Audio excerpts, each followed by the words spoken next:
বাথরুমে উলঙ্গ হয়ে গোসল করা যাবে কি?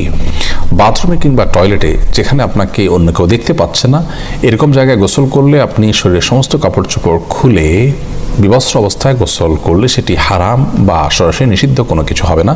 আমাদের মনে রাখতে হবে যে একটা সময় পৃথিবীতে মানুষের বেশিরভাগ মানুষেরই অনেক বেশি কাপড় চোপড় থাকতো না, অনেকেরই একজোড়া কাপড় থাকতো যেটা দিয়ে তিনি তার জীবন পার করে দিতেন।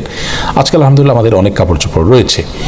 তো যার সামর্থ্য আছে এরকম অবস্থায় তিনি সকল কাপড় চোপড় খুলে গোসল করাটা তার জন্য অনুত্তম। একজন সাহাবী নবী আকরাম সাল্লাল্লাহু আলাইহি ওয়াসাল্লামকে এই ধরনের একটি প্রশ্ন করেছিলেন। তিনি তখন তার জবাবে বলেছিলেন যে লাল্লাহু আহাক্কু আন ইউস্তাহিয়া মিনহু, কেউ একাকী আছেন, নির্জনে আছেন, তাকে কেউই দেখছে না, এমত অবস্থায় তিনি সকল কাপড় চোপড় খুলে ফেলবেন।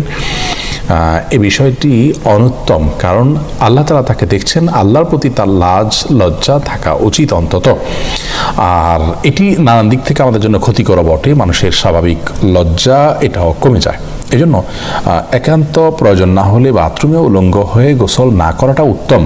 আমাদেরকে নবী আলাইহিস সালাম যে নির্দেশনা দিয়েছেন, বোঝা যায় নবী সাল্লাল্লাহু আলাইহি সাল্লাম প্রয়োজন ছাড়া বিবস্ত্র হওয়ার বিষয়টিকে পছন্দ করতেন না। তবে যদি কেউ বিবস্ত্র হন, তিনি একাকী আছেন, কেউ দেখছে না, তো সেটা তার জন্য হারাম হবে না।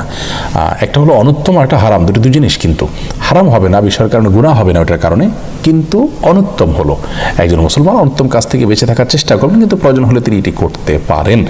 অতএব গোসলের সময় অন্তত নাভি থেকে হাঁটু পর্যন্ত সতেরো জায়গাটুকু ঢেকে থাকে এরকম গামছা বা তোয়ালে বা লুঙ্গি অনেক কিছু পরনে থাকলে অবস্থায় গোসল করাটাই হলো ভালো। প্রয়োজন হলে উন্মুক্ত করতে পারবেন সেটিও।